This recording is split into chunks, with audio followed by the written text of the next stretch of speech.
Mhm. Okay. Uh, Sorry, forgot to actually have the stuff preemptively set up. So I'm gonna have to go through the awkward way real quick here. Where's the edit? That's how we get to it, I think, at least. Customization, that should be the, no, that should be the control room. We have to go out here, monetization on, yes. Come on, load, okay. Now we go to the control room and everything should function. Switch this over. If anybody was here already, this is going to be shorts, probably only half an hour. As things did happen, but not in a way that stacks up in such a way that would involve talking for multiple hours, unless I go off on like some tangent ramble again. Yeah. Yeah. Like last time. So, give everybody a few minutes to show up. Let me drink some water.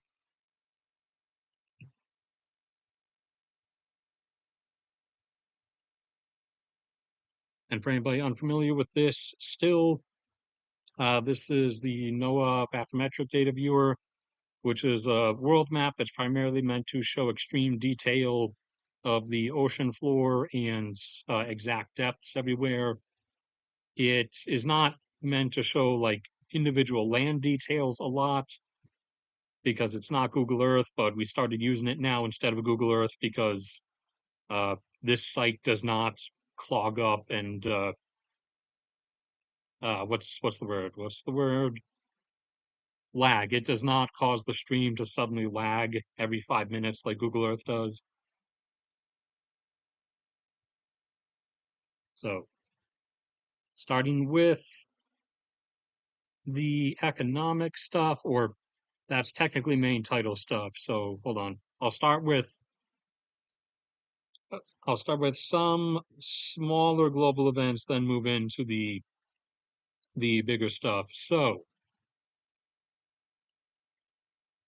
Thailand and Cambodia were about to start fighting again along their disputed border section here, but now looks like maybe that's not happening as both of them kind of backed off at the last second, but they could also 180 on that decision as well. This started weeks ago when it first flared up over supposedly on paper it's a dispute over whose territory encompasses this particular religious temple. In reality, the two governments are quietly kind of at odds and fighting over the distribution and control of smuggling routes of drugs and also of illicit uh, illicit website industries, aka I don't know, like snuff porn and stuff. So that's going on. Seems to have halted. They both backed off for the moment, but they could go right back at it again. We'll have to wait and see with that one.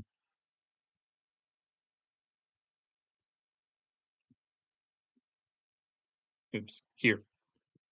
And here, over the last few days, the U.S. has been launching Tomahawks at a few sites in northwestern Nigeria. That's basically just camps and small huts where groups of Boko Haram or African ISIS are like gathered. They don't really have anything, like they don't have military equipment, quote unquote. They like their equipment, the extent of their best armament is literally just jeeps with occasionally I don't know, like whatever the old Soviet version of the M249 saw sem small man portable machine gun was like mounted in the back of the pickup truck. That's about as far as they get. But other than that, they really are just dudes in camo with ski masks and AK-47s. But used tomahawks on them still, even though we could have done it way cheaper and just taken control. Just since the Nigerian government asked us to do this, could have just set up on like an airfield somewhere and done some had some Reaper drones drop some much cheaper munitions. But the administration wanted to be flashy about it, apparently. So that was a thing that happened. We getting anybody not in chat? We do have people, supposedly.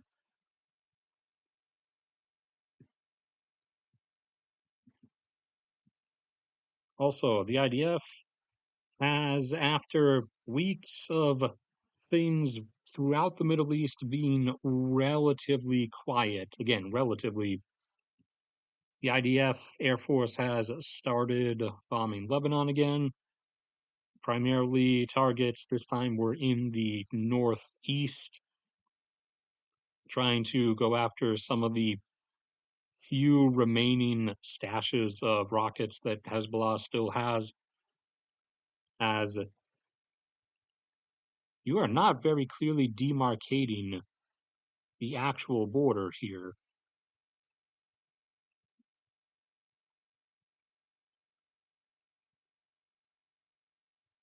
Does that force you? Oh, because it's disputed. Okay. As most of Hezbollah's stuff was in the south, obviously, you know, within immediate striking range of Israel. So most of that was taken out during the war. They do have some stuff left of an unknown amount, and that's hidden in more mountainous sites up in the north, which are what's getting bombed at the moment. So not many enormous, like thorough details coming out about that yet, but that is ongoing as we speak. And since it's been a few minutes now and enough people who are going to show up are here, we are continuing to go up, now actually well and beyond where silver should have gone up to, but the market is having its knee-jerk reaction to realizing it was careening into a brick wall. Since again, for anybody who's unaware, global silver output from silver mines peaked in 2015 or so and has been declining since then. Stalled for a little bit and recovered a tiny bit, but has resumed going down. Now down by 10% compared to 2015, while global demand for silver kept going up and has not stopped. So that gap has continued growing, especially as everyone continues sunk cost fallacy spiraling into the solar panel obsession. And now, because billions of more computer parts are being ordered for manufacture for all the AI data centers to keep the bubble going so investors can keep making dollars, now silver demand is in overdrive as well as, and it's up to $79 an ounce, which is still not relativistically the highest it's ever been. Nominally, it is, as at face value, the highest it ever went in nominal terms was in 2011 when it got up to like 40 something, 45 or whatever, $44 per ounce. But adjusted for inflation, that amount would have been like 62, and adjusted for inflation to 2025 dollars, the highest it ever was during the 1980 mega price spike, which you can see on the adjusted dollars price graphs, which are among the many things in the free access Google Drive. that's in the description under any of my videos. That's free to access, no paywall. I specifically started making it because other websites like TD Economics and stuff are starting to put things behind paywalls. Like if you try to look at the price range for anything last 10 years, you hit the paywall. And everybody is starting to do that now. So you can still find stuff like this for free in my Google Drive. It just doesn't look as nice as a lot of the official corporate websites. But yeah, adjusted to $2025, silver prices in the 1980 price spike got up close to $150 per ounce in adjusted value. So this is still not value-wise the highest it's ever been, but maybe it'll go there because it doesn't seem like it's stopping. And something else, which I mentioned in the platinum price surge video, the one we just went to get to the link, something else that is now driving this, along with the platinum price surge and gold as well, is China. After all the other stuff it's been doing in preparation for its upcoming invasion of Taiwan, for anyone who somehow still wants to insist that that's not a thing that's ever going to happen, just like people insisted the Russian invasion of Ukraine was something that was never going to happen. Uh, China is even more heavily telegraphing what it intends. So, apart from all the massive force assembly uh, practice runs it's done over the past few years, constantly now on a daily basis running hundreds of aircraft near flyby sorties by Taiwan, and building up an amphibious assault fleet that it has started doing huge, like 100 vessel landing practice runs with on its southern coast. It then, you remember earlier this year, started over importing oil, way more oil than it actually consumes each day, as it is stocking up its strategic fuel reserves ahead of time because it knows that, South China Sea and all the areas immediately around Taiwan, which are the same areas that it gets its own imports through, are going to shut down while this is ongoing because no shipping company is going to willingly send their vessels through that. And so it knows it's probably going to be reduced to like really close Japan, South Korea coast hugging imports coming into its northern ports, which cannot import as much as, all the other ports combined at the same time would be able to.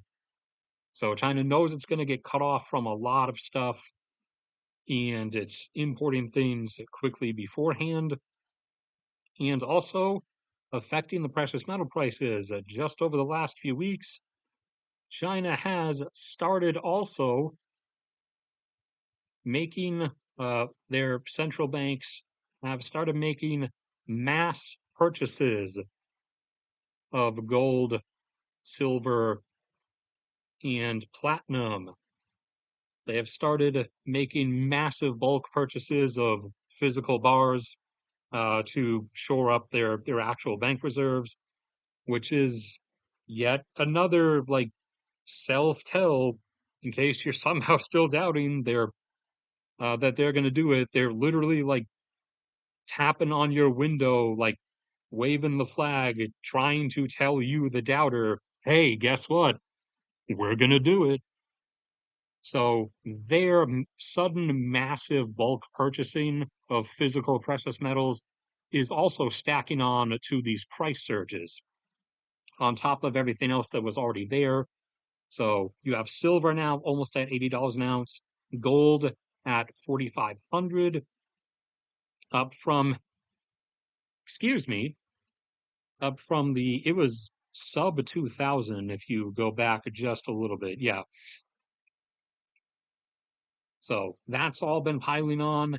And come out here and you go down, and platinum is now up to $2,500 per ounce from the only 1,000 or so it was at back towards the start of this year.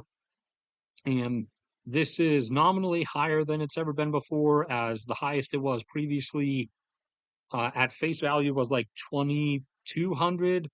And in terms of inflation adjusted to $2025, there were a couple times in the 80s and 70s where it spiked up closer to 3,000. So it has not broken its actual value records yet, but it is very close. It's closer than silver is to breaking its adjusted value record.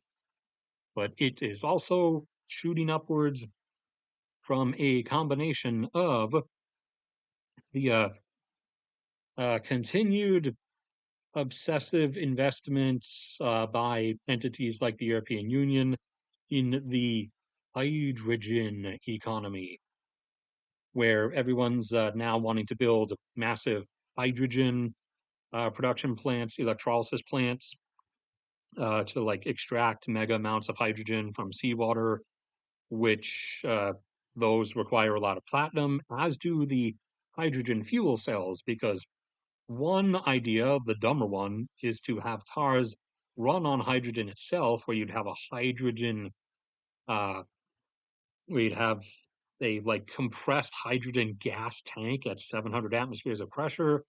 And then there's another one that's like not really a great EROEI angle, but it's like you use water or whatever and run it through like a special fuel cell where it splits up and back and forth a few times. Those fuel cells also would require a lot of platinum, so everyone's ordering for those. However, also the number of the adoption of electric vehicles has now kind of plateaued off. It's not contracting, but like the share percentage is not like exponentially growing like it was expected to continue doing. So it's now been redacted. The former like projections from the UN and the European Union, especially, that liquid fuel vehicles, gasoline vehicles, and diesel vehicles were going to just cease existing by 2035 was like the previous call. The market has kind of realized that that's not going to happen, that that was completely zero IQ and brainless prediction from the start. So they've been readjusting for that reality, the reality that liquid fuel vehicles are not going away, and catalytic converters for liquid fuel vehicles are one of the primary consumers of platinum, as well as electronics, as platinum is used in computers. And we now, have the computer parts demand surge from AI data centers so that people can keep making deep fake Taylor Swift porn or whatever. And or those really, really cringy, uncanny valley McDonald's ads. And so that demand is now factoring in. That's also what's driving up your RAM prices. I don't have it as bad next year, the year we're about to enter. I need to replace my laptop, but I'm still just ordering the newer version of the same basic laptop that I'm using now. So I'm not like ordering or building some mega pro gamer computer with like 120 gigabytes of RAM. So I'm not getting hit as hard, but even still, the RAM price surge that is has AI to blame is still has driven up the price of the laptop I was going to get from $680 is what I would have otherwise paid to now it looks like I'm going to be paying 940 or something like that. So I'm still going to get hit, just not as bad as other people like Josh and other pro gamers or whatever. Or not Josh, because he got his new mega gaming computer before the RAM price spike. But that is factoring into the platinum stuff, as is again China's mega bulk purchasing of physical platinum metals to shore up their banks before they start the whole show, either late 2026 or late 2027. So that is something that is also ongoing. Do we have anybody?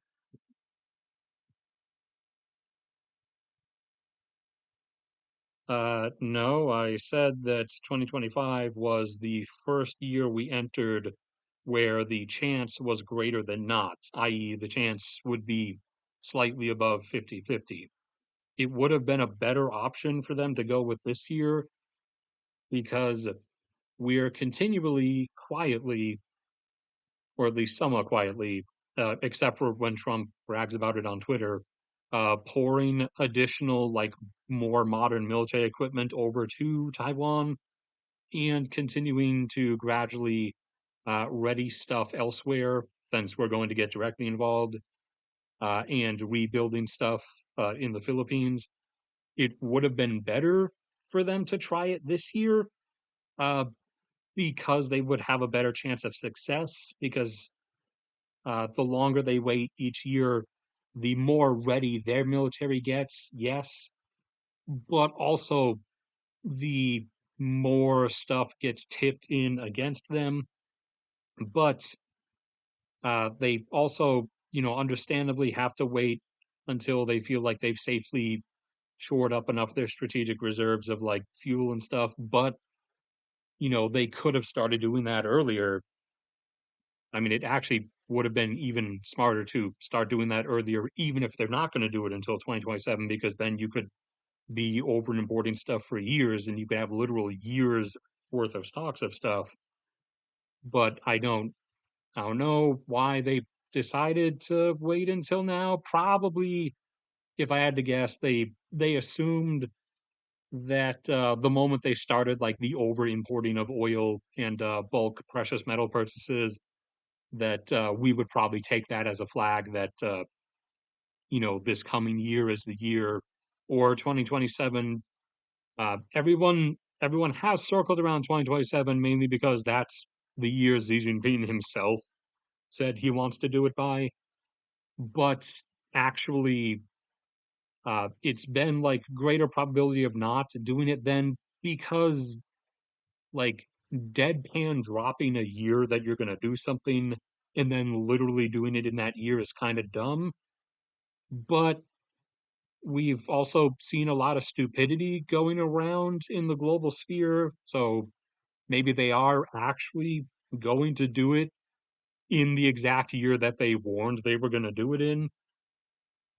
Again, like that plainly telegraphing your intentions is kind of stupid, but maybe maybe they're going to go with it anyways. But this year had been the year where the chance of it happening was above 50% for the first time. 2027 is the height of it. That's like the big deadline. After that, uh, their military manpower in particular, which does isn't just infantry, that includes across all personnel. That's when their military manpower overall starts to plummet rapidly because of the population pyramid. Remember that they have set up, uh, and it's currently going like this towards a narrow oblivion. So this bit right here, much smaller than the prior bulbs of the past, obviously, but that is obviously still much smaller than uh, their current their current mid and early teenager slash child population. So it would still be much better to work with this group than it would to wait into like the 2030s or something until you have a group that is literally one third the size of that as the pool for like your military staffing source. Mm.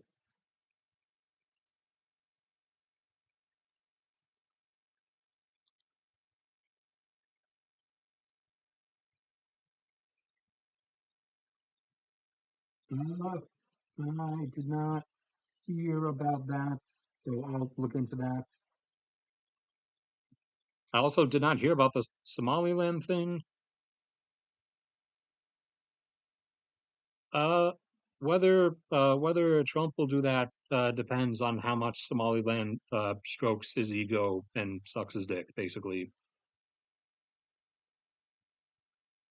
Uh, yeah, haha, lucky you. You got it.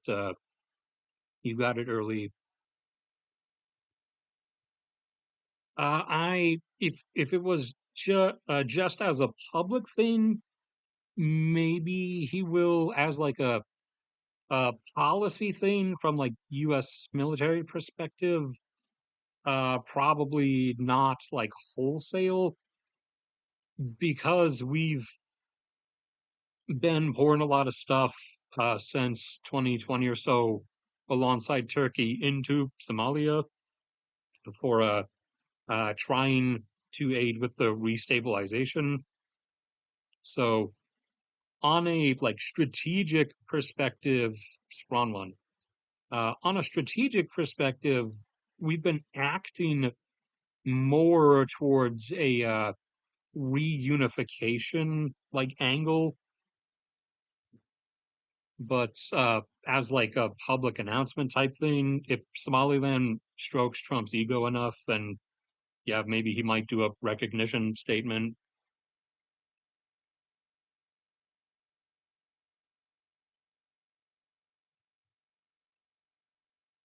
Oops, I didn't tell you to do that.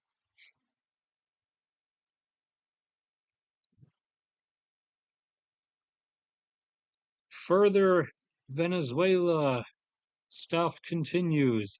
So, apart from the 10 destroyers, 2 missile cruisers, 1 super carrier with 80 F 18s and F 35s, 1 smaller regular carrier with 30 Harriers and Viper attack helicopters, the now 40 or so F 35s, and unknown number of Reaper drones in Puerto Rico, and all of the air defense anti-missile systems that have been sort of covertly, flown into the southern Caribbean islands. The prep for Venezuela continues as flights in have now come over the last few days of in-air refueling aircraft, which are, the ones where the fire jets will come up behind and get refueled by so that they can take off with less fuel, less weight, and thus take off with more weapons weight, and then refuel on the way to a target, like say refuel out here, and then proceed inland to bomb whatever. And then once they've dropped their weapons and burnt a lot of that fuel, then they weigh a lot less on the way back, so they can make it the way back. Numerous in-air refueling aircraft have now also been flown into predominantly Puerto Rico. So the flags of this coming are continuing to stack up, and a specific federal announcement was made regarding the blockade, which is ongoing. Remember, 2 tankers were stopped and seized, and a third was pursued and I think was seized last night, but I'm not positive. So that blockade is actually real and that is being enforced. And the statement was made publicly by the US government that uh, the military should make preparations to enforce a blockade for the exactly specified 2 months for no apparent reason. So, is the 2 month quote uh, A, a indicator that 2 months is the patience level that the Pentagon has waiting for Venezuela to be provoked enough to actually try something and thus give the excuse for the operation to begin, or that that's just throw out psyop quote to make Venezuela and everyone else think that it's going to happen 2 months from now. And in reality, it's going to start any day at the drop of a dime with no warning, which would obviously be the smarter move to make. So could be either or, but that specific announcement or order is now out there about the uh, this this quarantine or this blockade will be exactly for 2 months. That was made back at the start of the week. So again, could mean either or. We'll wait and see.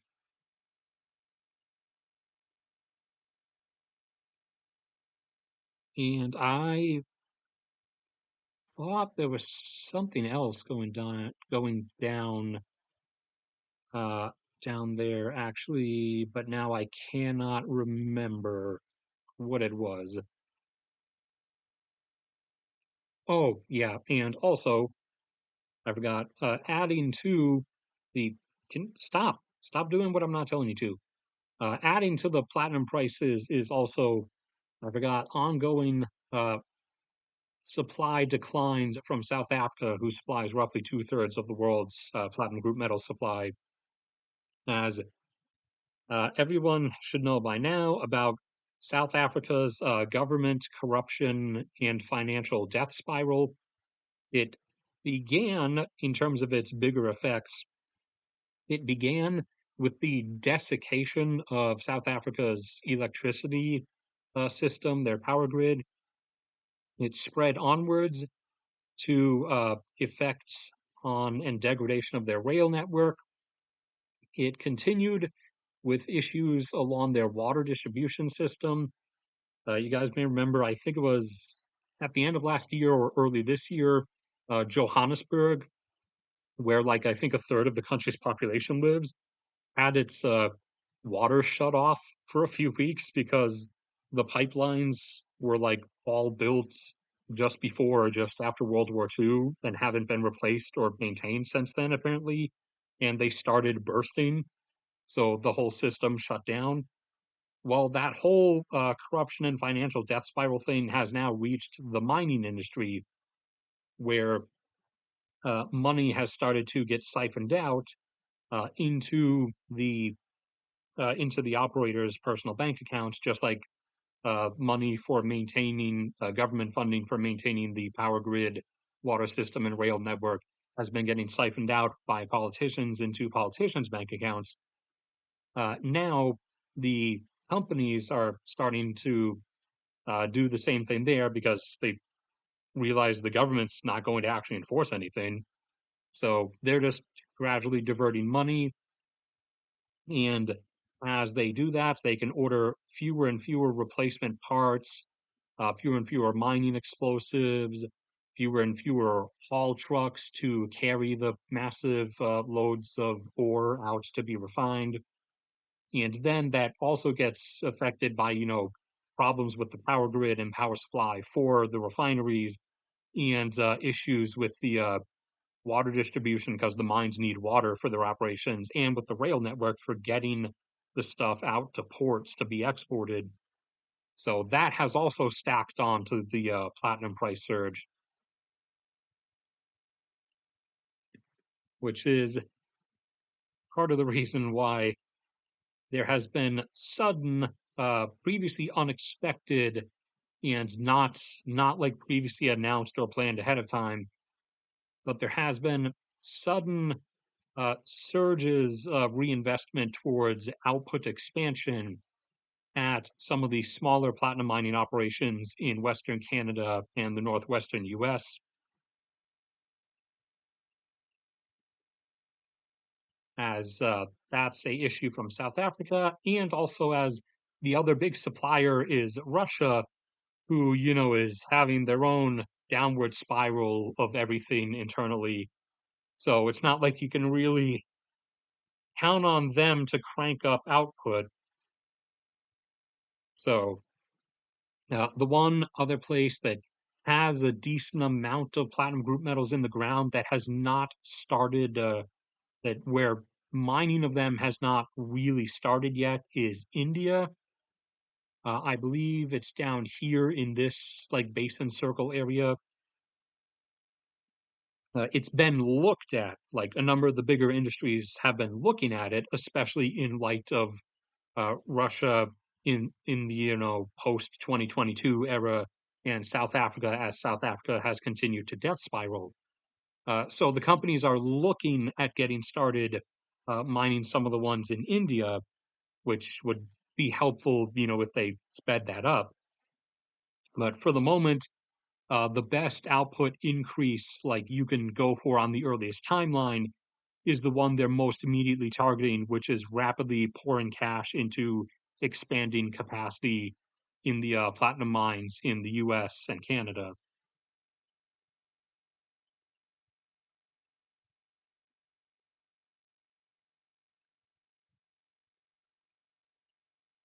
Then over here, we had additional strikes by Ukraine on more refineries across Rostov, Volgograd, Saratov, and another one over here somewhere. Strategically cycling through the clock, waiting after having struck each one in the past, waiting strategically now until the basic repairs seem like they're close to being done, so that right as it's about to be able to restart operations, it gets hit again. And also, as I said before, you guys remember north of Pokrovsk, there was Kupiansk, and Russia had made this little branch out from the front line, or yeah, front line like that. And Russia had made this branch outwards towards Kupiansk, trying to probably do a circle around like that. And that had taken about 6 months to make that outward branch. And last week, Ukraine cut that off and collapsed it within a matter of days. And now, apart from there, hold up, they're small incisions. There's no like massive collapse or anything, but in multiple locales, small pushes of similar like area scale, but of magnitude from Russia's perspective because of the gains that are being pushed back, having taken months and many waves of thousands of motorcycle death squad dudes is what I'm going to refer to them as. Meat waves is when it's on foot. A lot of their stuff now has been putting the meat waves on motorcycles and dirt bikes. So, motorcycle death squad dudes. So, in four separate locations, I think the other one is here, or it might be over here. But across four separate locations, they're now actually being pushed back by modest amounts. Again, it's not a frontline collapse thing, but this was actually kind of unexpected. And whether the aim is actually pushing back or it was to get the most immediate results, which have shown up, I cannot say. But the possible aim of the immediate results I'm referring to was that it drew Russia in almost all of these cases to suddenly pull out some of the last standing bits of like armored equipment and stuff, including some of the remaining T90s that they had initially been reluctant to use, then lost a few hundred of, then have still been holding on to the last batch of, along with they're now down to, in terms of IFVs or AFVs, just lingering BMP ones. They started throwing in actual armored columns again, which they have not been using for quite some time. So this was potentially, instead of actually pushing the line back, this may have just potentially been aimed at triggering like a knee-jerk reaction of like frontline commander panic, of getting them to suddenly throw like the lingering batches of armored equipment that they were holding off in the back with, getting them to throw those towards the front, where they have been subsequently destroyed, as that's what happens to armored columns along that front. So I would say probably a higher likelihood that that was the aim, the actual purpose of the ongoing four like small incision pushes. As again, it's small areas. It's not like huge, huge like actual counteroffensive assaults or anything. So luring out the lingering held back armored equipment and vehicles was probably the aim, and it's still working. As even as far as this morning, Russia was still throwing together like haphazard ensembles of like a T-90, some old T-55s, and then a bunch of BMP-1s, and some lingering MTBLs or MTLBs, which it got tens of thousands of its troops killed in because it started using those in frontal assaults back during when it was still doing armored stuff in like 2023 and early 2024. As the MTLB is predominantly a river crossing vehicle, it's an amphibious vehicle, and it's tracked, so it's not very fast. Its like top speed is like maybe 20 miles an hour at best. It's not meant for like charging across open fields, but they were using it for that, and they just became rolling coffins. So they kind of stopped, except now they're starting to throw even some of those out there again at these specific areas because that's some of the only remaining stuff.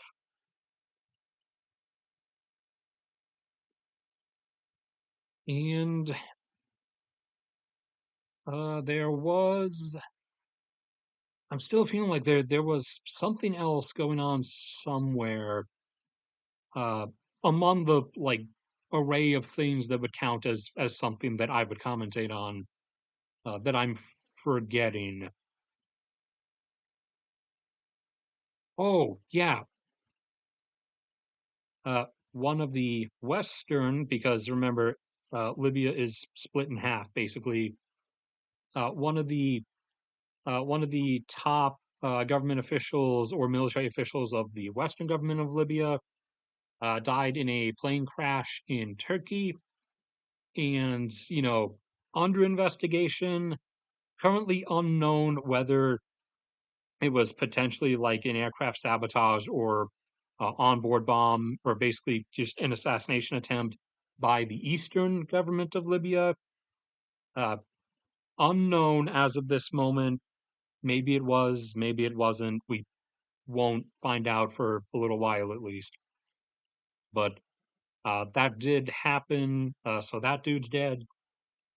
And whether or not it was an actual assassination, it has, let me draw some angry faces. It has resurfaced tensions between the two halves of Libya, which could, of course, endanger Libya's oil output again.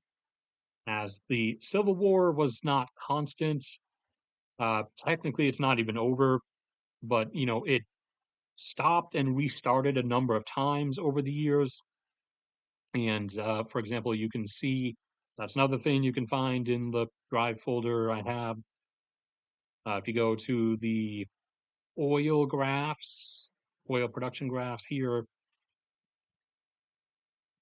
you go to Libya and you see their oil production up until the start, stop, start, stop, start, stop, start, stop.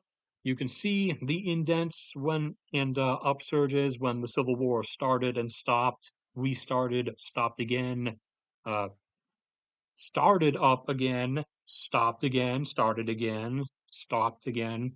You can see that pattern ongoing. So again, we avoided it restarting back in September, and we avoided it restarting last year in 2024. So hopefully it avoids again, but if it starts up again, you're gonna probably see another abrupt plunge towards zero, like every other time that it restarted.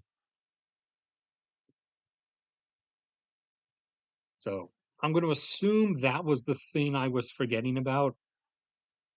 Although there could always be other stuff, but yeah, I feel like that was probably it. Still waiting on the results of the U.S.-Israel meeting, where supposedly discussing discussions are going to be held on a new air campaign against Iran, which again everybody knew was coming because the long-term aim is just to oust the Iranian regime. So the little 2-week war back in June of this year was not ever going to be the end of it. So that is under discussion at the moment. We'll see what results we get from it. And all right, now I think that's it.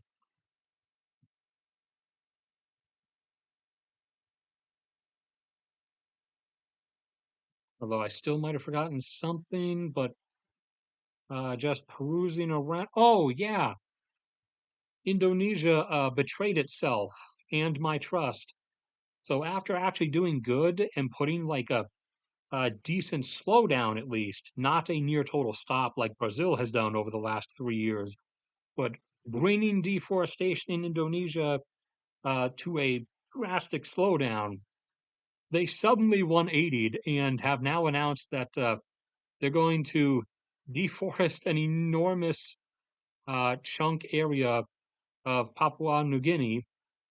I don't remember the exact location, but I think it's like around here. They're going to deforest some enormous chunk of land so that they can expand sugar production, because cash money. So 180, betrayal of principles, complete undoing of progress made, but I should be getting used to that from everybody by now, but I'm not because I keep tricking myself into thinking like, okay, this time, this time I got somebody I can trust. And then they're like, no, psych, actually, we're just gonna go the demon route. So that is probably everything. Free West Papua, yes. Unite Papua.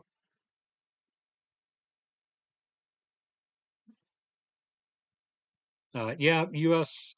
has base in Djibouti, along with a number of other places. Oh, actually, I will comment on that to counteract the narrative from both angles.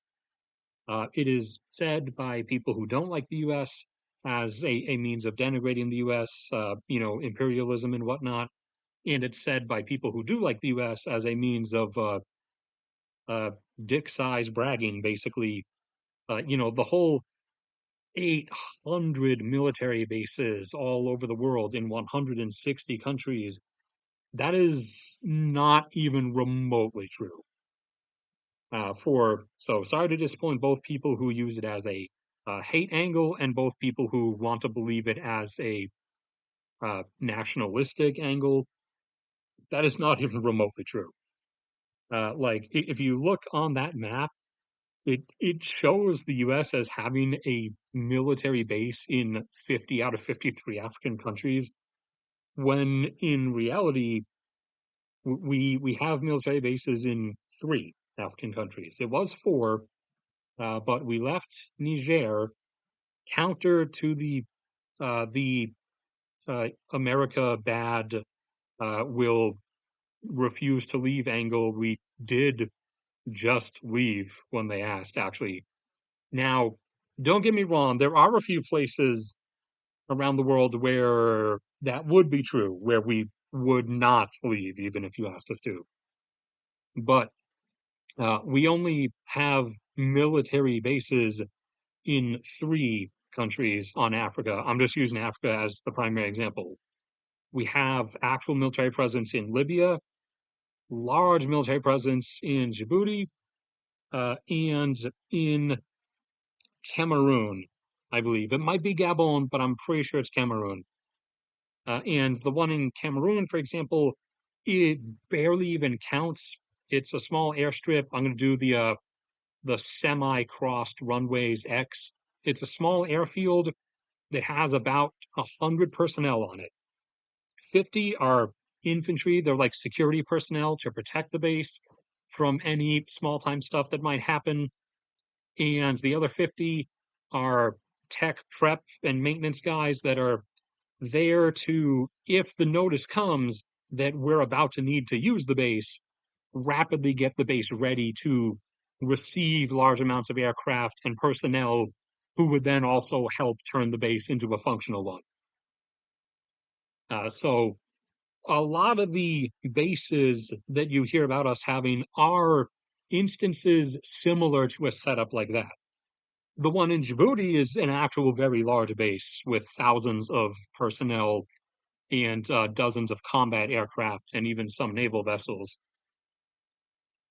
Uh, in other instances, the 800 number comes from people counting like uh, we have we have a few advisors and tech teachers, like people teaching former drone pilots teaching the Somali Defense Forces how to pilot all the old early 2000s Predator drones that we're handing off to them now because we already had switched to Reapers a long time ago, and now we're going to be switching over to the RQ-76 Fury drone.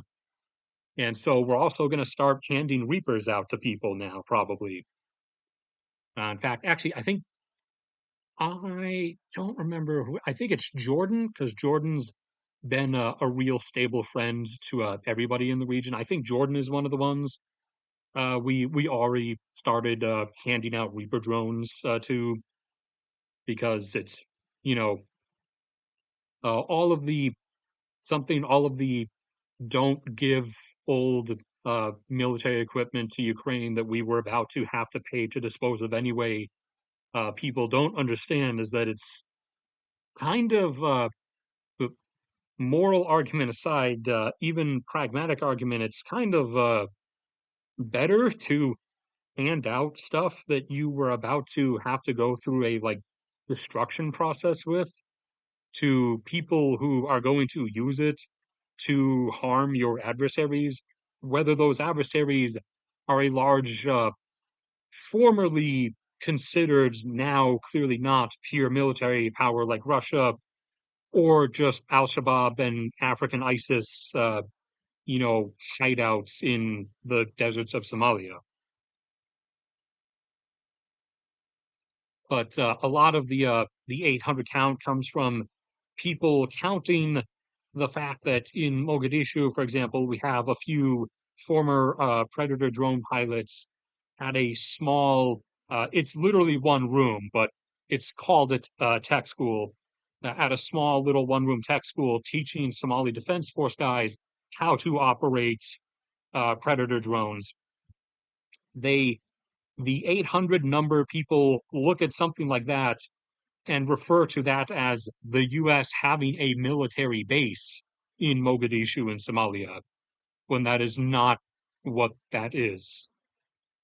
A military base is when you have a military base, when you have a giant piece of land that you own with, airstrips and where you have actual like forces stationed there and vehicles, aircraft, and everything ready to be used.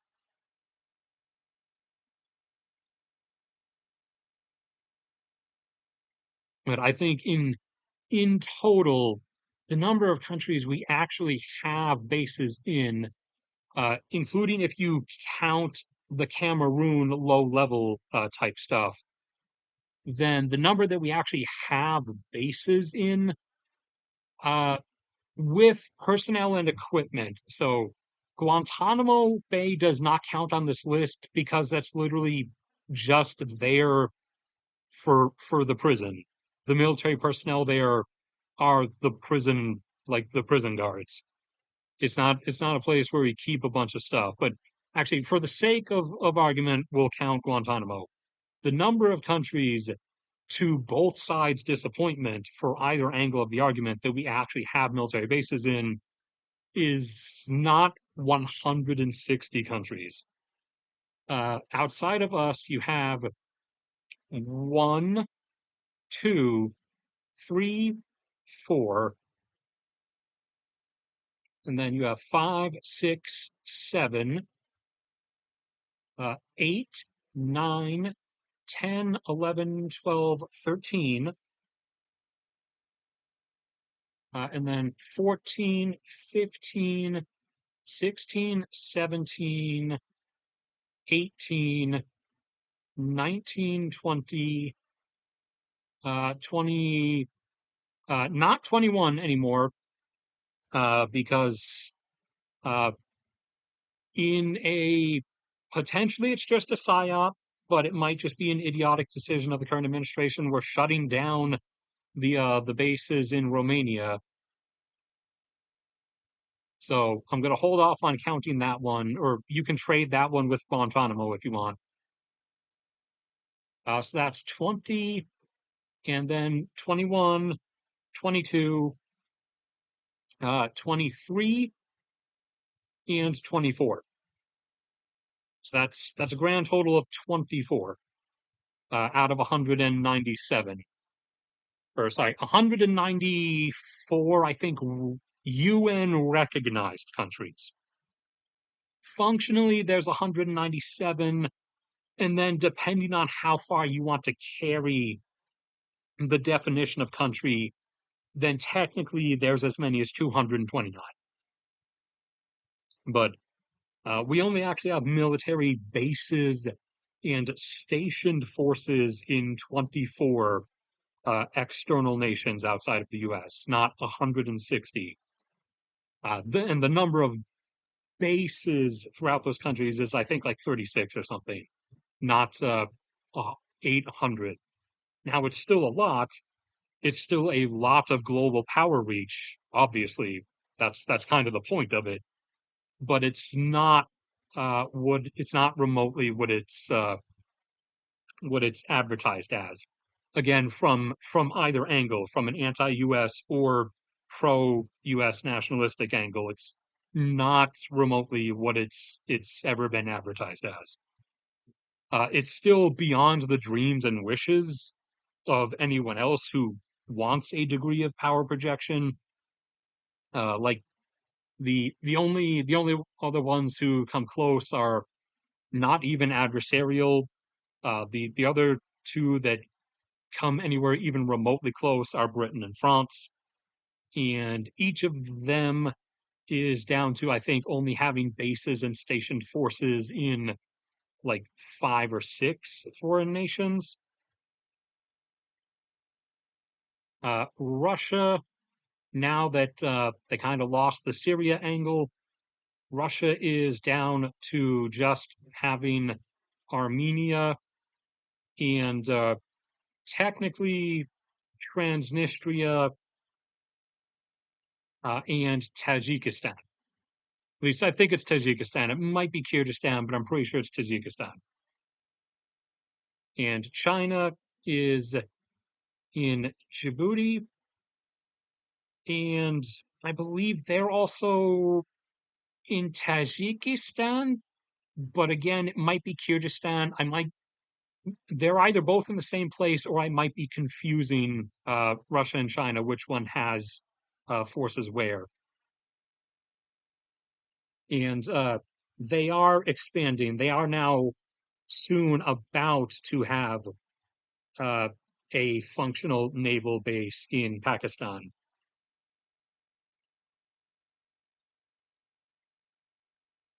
Okay. Yeah, that was a random off ramble based on a comment. I don't know regarding the Somaliland thing. I only just heard about that uh, from from the comment section today. I'll have to look into that. It shouldn't be about a military base because uh, Israel already has forward positioning They have Eritrea. They pay the Eritrean government a couple $1 billion probably each year, and Eritrea lets them use all the islands offshore of Eritrea in the Red Sea to operate aircraft out of. So they can already strike Yemen just fine if that's what it's primarily about. So they wouldn't really need an extra spot. And I mean, if they pressured the U.S. would probably let them use the Djibouti base as well. So I don't know what the Somaliland thing is about. Let's see. Is that okay? There was not much more than what I already saw.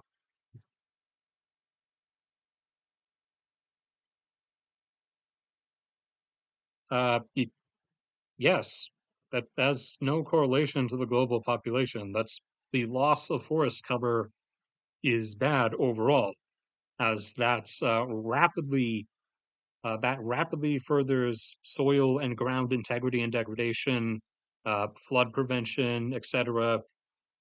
Continues degrading the carbon sink availability and the general atmospheric maintain the maintenance of oxygen. Like the Amazon in particular is one of the biggest concerns, as if it disappeared entirely, that would be a loss of about 10% estimated of the world's oxygen production, or of the current production of oxygen, not accounting for forest cover in plants that have been lost previously. But these patches in here you can see are portions that have been lost. Further, you can see the patchy bit. It came out to here in the past, and like all this bit has been deforested. Now, thankfully, Brazil has actually brought the deforestation of the Amazon to a near halt, and has actually, since there's no real wars in their immediate future, unless they want to get involved in Venezuela, they've found a actual use for their military now, as they have been actually flying in and landing troops at illegal logging sites and clearing sites where illegal miners are operating small time mines, which kind of requires them clearing the forest out around the surrounding area. So they've actually been giving their military something to do finally, and have been bringing things to a stop by uh, mass intimidation, but instead of using it for like intimidating your general population, which has been a historical go-to for Latin American governments, they're using it to mass intimidate people who deserve to be mass intimidated, which is always nice to see when we finally switch over to that angle of things. All right,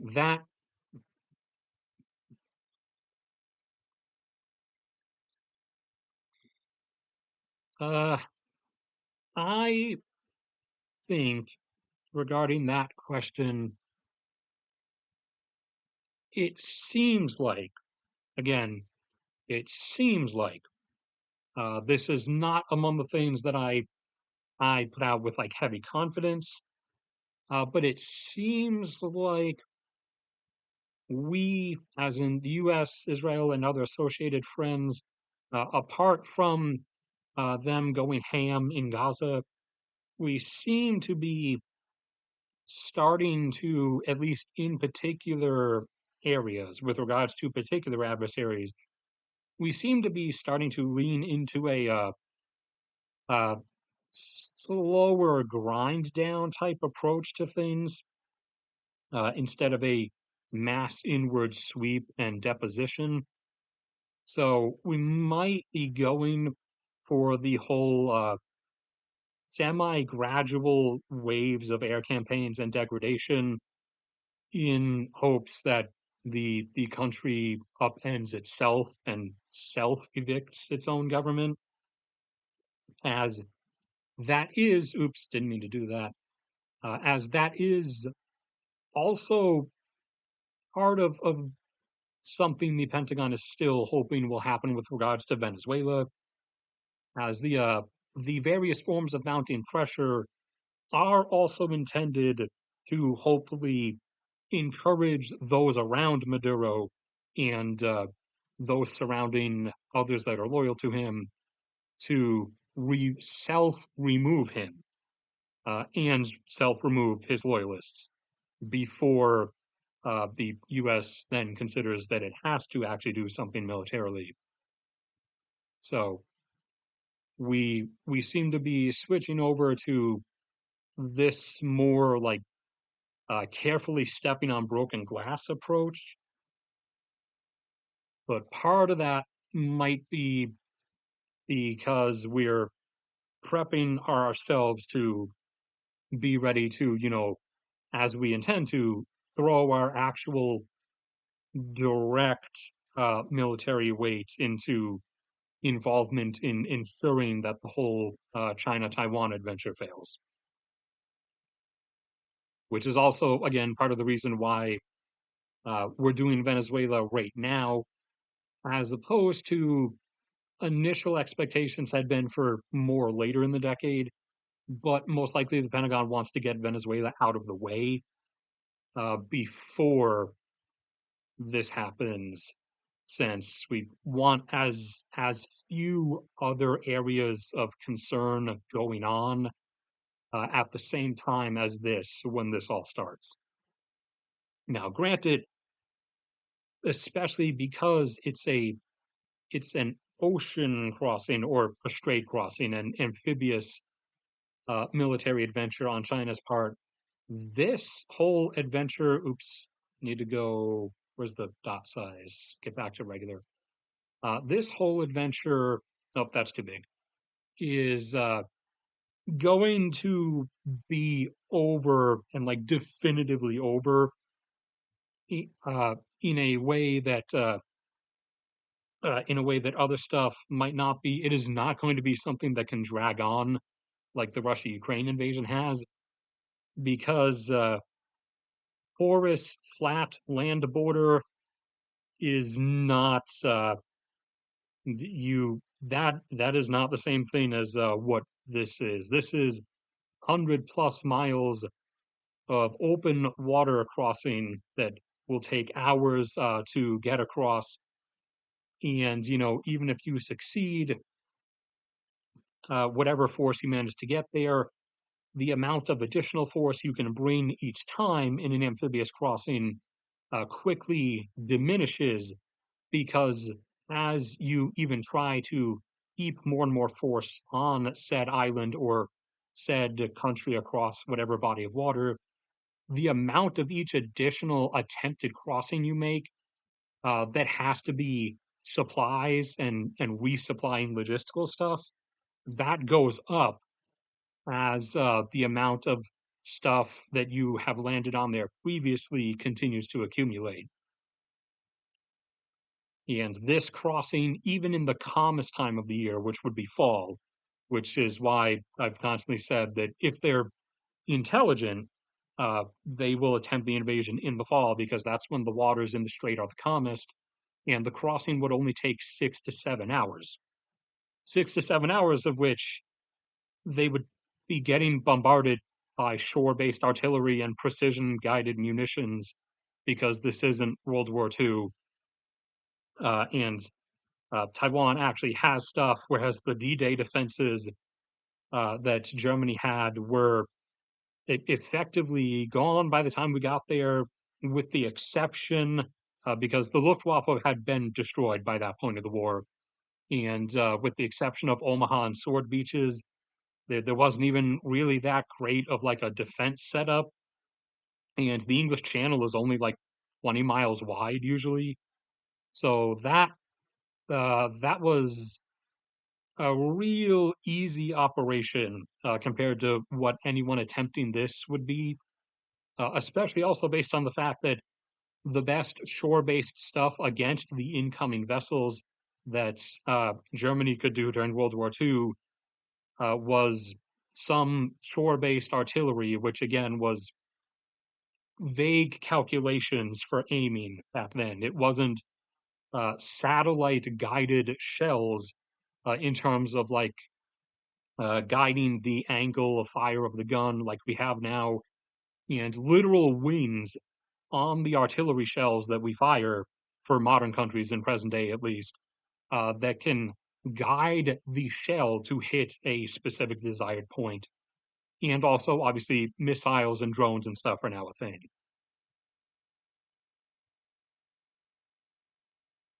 All right, I'm getting really hungry, so no offense, but I'll read through whatever stuff is there. But even if you guys do ask or say anything else, I'm just going to I'm just going to end it anyways. Still, because we're over half an hour longer than I thought it was going to go on for. So I'll give you 30 seconds for any other comments or super chats or anything. But after that, I'm going to bail out.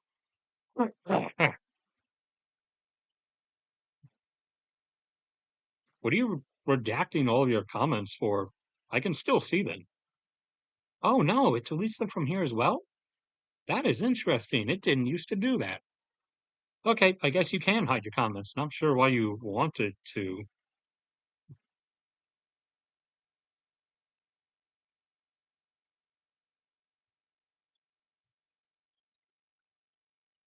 Uh, Country is facing birth rate collapse, and regarding immigration, uh, the populations get really racist really fast. That has been clearly demonstrated, and it's been they've been rejecting the increased immigration solution.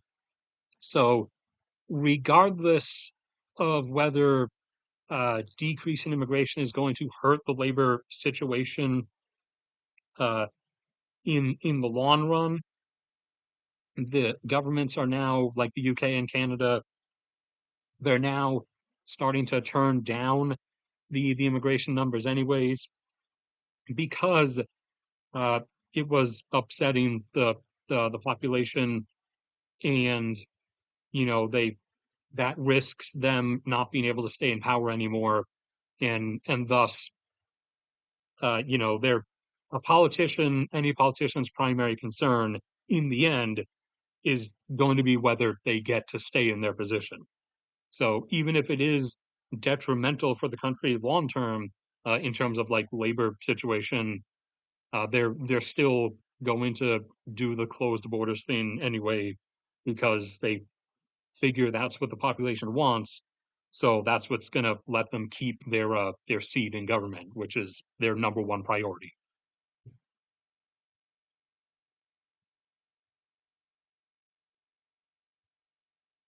Uh, I don't know who that must have been YouTube itself that deleted your comment because I did not delete any, and Josh is not here, so that no one, no person deleted one of your comments at least.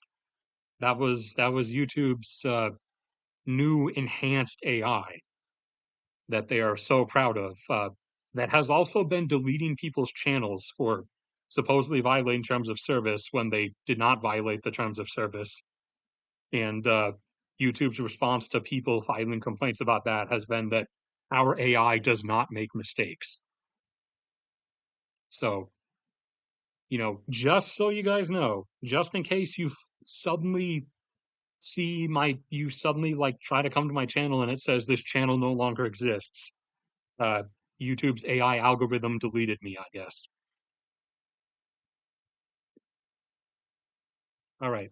That's going to be it now because I really want to eat dinner. So I will see you guys around next time. I'll probably in the next few days do that how you can save the world, or at least contribute to such with your individual decisions stream. And then I'll probably do a stream either on New Year's Eve or New Year's Day. The standard like next year stream. So in this case, it'll be what's going to happen in 2026.